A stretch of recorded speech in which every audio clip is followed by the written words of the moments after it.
Assalamualaikum warahmatullahi wabarakatuh. Oke, kali ini beda kayak biasanya. Kita bakal bikin konten baru. Konten ini kali ini kita bakal bahas film. Karena udah lama banget nih, udah libur berapa lama, udah berapa minggu, dan ternyata aku sama Habis sepakat buat kita bikin konten baru, yaitu konten yang nggak melulu podcast. Kayaknya bosan juga deh bikin podcast. So kali ini kita akan bahas teori-teori psikologi. Ini ada tuh dalam film. Sebenarnya bukan kayak gitu sih, bukan bahas teori sih. Jadi intinya kita bakal bahas suatu teori dikaitkan sama film, gimana ya, atau suatu film dikaitkan sama teori. Nah, jadi salah satu film bagus banget yang pernah aku tonton, judulnya Castaway. So Castaway ini filmnya itu menceritakan tentang seorang pegawai ekspedisi yang kecelakaan. Kemudian kecelakaan ini dia terdampar di suatu pulau selama ratusan hari sendirian. Bahkan di pulau itu nggak ada penghuninya sama sekali. Dia di sana bertahan hidup, pokoknya bertahan hidup. Nah, kali ini yang aku mau kaitkan sama film ini adalah mengenai teori piramida kebutuhan Maslow. Mungkin teman-teman semuanya pernah dengar sebelumnya. Jadi piramida kebutuhan Maslow ini itu terbagi atas 5 bagian. Menurut teori ini, kebutuhan manusia itu sifatnya bertingkat. Jadi kalau misalnya tidak terpenuhi yang satu, maka tidak akan naik tingkat. Nah, tingkatnya itu yang paling bawah itu adalah kebutuhan fisiologis. Kebutuhan fisiologis ini kayak misalnya makanan, kemudian tempat berteduh, kayak rumah, kayak gitu. Selanjutnya adalah kebutuhan keamanan. Kebutuhan keamanan ini ya kalau simpelnya kayak sampai merasa aman, kayak kemudian merasa sehat, kayak gitu. Ya simpelnya sih kayak gitu ya. Nah, selanjutnya setelah dari safety needs itu ada yang namanya kebutuhan sosial. Jadi manusia itu akan, setelah kebutuhan fisiologisnya terpenuhi, kemudian rasa amannya sudah terpenuhi, selanjutnya manusia itu memerlukan untuk memenuhi kebutuhan sosialnya. Kebutuhan sosial di sini itu seperti relasi, punya keluarga, kayak gitu simpelnya. Dan kemudian selanjutnya kebutuhan penghargaan, esteem. Nah, di sini ini berarti setelah manusia terpenuhi kebutuhan-kebutuhan yang sebelumnya, manusia kemudian mencari sesuatu untuk memenuhi kebutuhan yang bersifat penghargaan, kayak statusnya, kemudian pencapaiannya, reputasi juga bahkan termasuk di sana. Dan yang paling tinggi dari suatu kebutuhan dari teori kebutuhan piramida kebutuhan Maslow ini adalah aktualisasi diri. Ini adalah kayak, ya simpelnya kayak kebutuhan untuk mengaktualisasi diri lah, pengembangan diri, pemenuhan ideologi. Nah, kemudian dikaitkan sama film yang tadi aku sempat bahas mengenai film Castaway. Film Castaway ini dibintangi oleh Tom Hanks. Kalau secara film keren banget sih actingnya Tom Hanks di sini. Jadi dia itu benar-benar berakting ya kayak sendirian, nggak ada lawan main. Mungkin kalian harus tonton deh film ini karena ini benar-benar film yang keren banget. Aku sendiri pernah dengar film ini waktu SMP, waktu itu dikasih tahu sama guru bahasa Inggris, dan kemudian akhirnya nonton film ini mungkin ya SMP itu juga sih, udah lama banget lah. Tapi sampai hari ini udah nonton film itu mungkin lebih dari 5 kali. Nah, jadi alur cerita ini dimulai dari kehidupan dia yang sehari-hari kemudian sebagai pekerja ekspedisi, dan ternyata pada hari-hari mendekati hari Natal dia harus bekerja untuk mengirimkan paketnya dari suatu kota ke kota lain, karena kan dia kerja di ekspedisi pakai pesawat tuh. Dalam keadaan di pesawat itu ternyata ada cuaca yang buruk. Nah, cuaca buruk ini menyebabkan pesawatnya dia itu jatuh, dan akhirnya ya dia pingsan, terombang-ambing, sampai akhirnya dia terdampar di suatu pulau.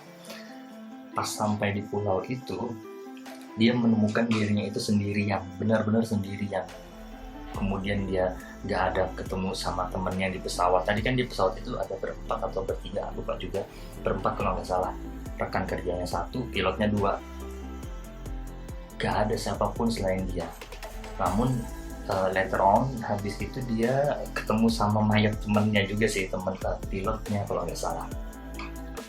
Nah, pada film itu setelah dia terdampar itu kan dia memang seorang kerja di bidang ekspedisi ya. Jadi beberapa barang-barang kiriman itu juga terdampar juga, kayak terombang-ambing, terus akhirnya sampai di pulau yang dia terdampar. Sebelumnya dia udah kayak mencoba untuk mencari pertolongan kan di pulau itu, karena dia nggak tahu itu pulau ada penghuni atau enggak. Dan ternyata memang nggak berpenghuni, pulau yang cukup kecil tanpa penghuni, di entah berantah dia nggak tahu di mana. Nah, kemudian ketika sampai di situ, perlahan-lahan ada banyak, nggak banyak juga sih, beberapa paket-paket kiriman yang juga terdampar, yang akhirnya dia pakai. Nah, mengaitkan dengan teori, jadi di sini kalau aku lihat film itu kayak menggambarkan benar-benar manusia yang dari awal banget, tanpa punya apa-apa. Di sana untuk bertahan hidup, yang namanya orang bertahan hidup ya ada kebutuhannya. Nah, pada awal dia terdampar di sana, dia itu mencoba untuk memenuhi kebutuhan fisiologis, kayak makan, bagaimana dia mencari makan, karena kan waktu sampai di sana dia nggak tahu air bersihnya di mana, makannya harus makan apa, kemudian bahkan alat untuk makan aja dia nggak punya, kayak nggak ada kayak ikan juga nggak tahu cari kemana. Pertama-tama dia mencoba memenuhi kebutuhan fisiologisnya ini dengan kayak makan kelapa, tapi dia alat untuk mengupas kelapa itu aja nggak ada. Dan itu parah banget karena dalam saat tersebut dia benar-benar stres untuk memenuhi hungernya, kelaparannya dia. Nah, kayak gitu juga manusia ketika mereka benar-benar lapar, mereka kayak ibaratnya bakal cari cara apapun untuk memenuhi laparnya. Dan dia tidak peduli dengan kondisinya saat itu, entah dia nggak pakai baju atau apa, karena yang kebutuhan paling penting berdasarkan teori piramida kebutuhan Maslow ini memang fisiologis itu ketika belum terpenuhi, belum ada kebutuhan lainnya akan terpikirkan oleh manusia.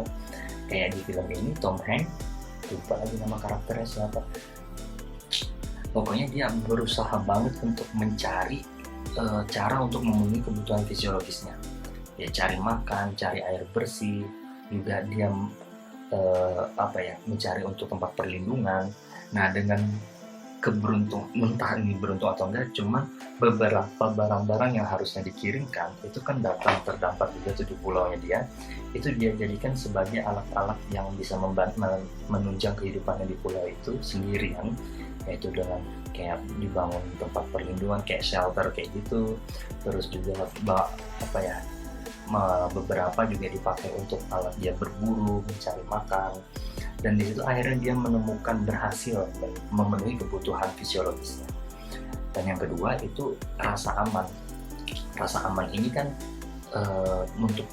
jadi karena dia sudah terpenuhi nih kebutuhan fisiologisnya, dia mulai merasa insecure karena dia sendirian.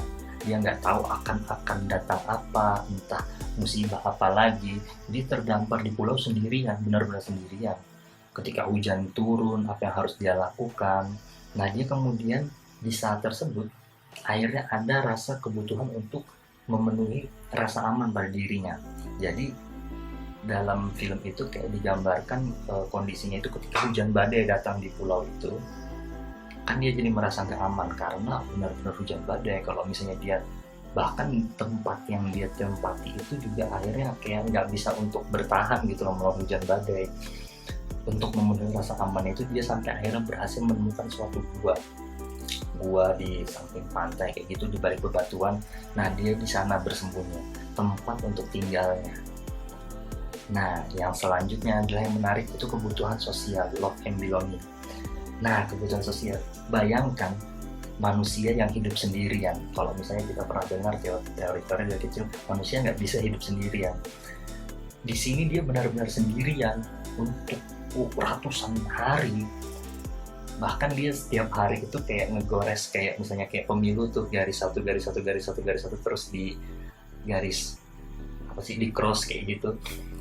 Setelah berapa untuk menghitung dia berapa hari di sana.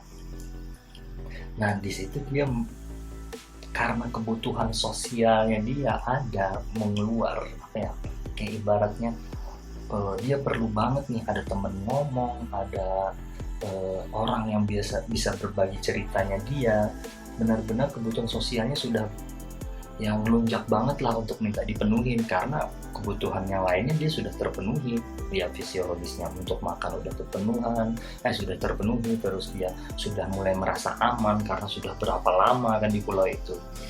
Nah suatu saat dia nemuin bola voli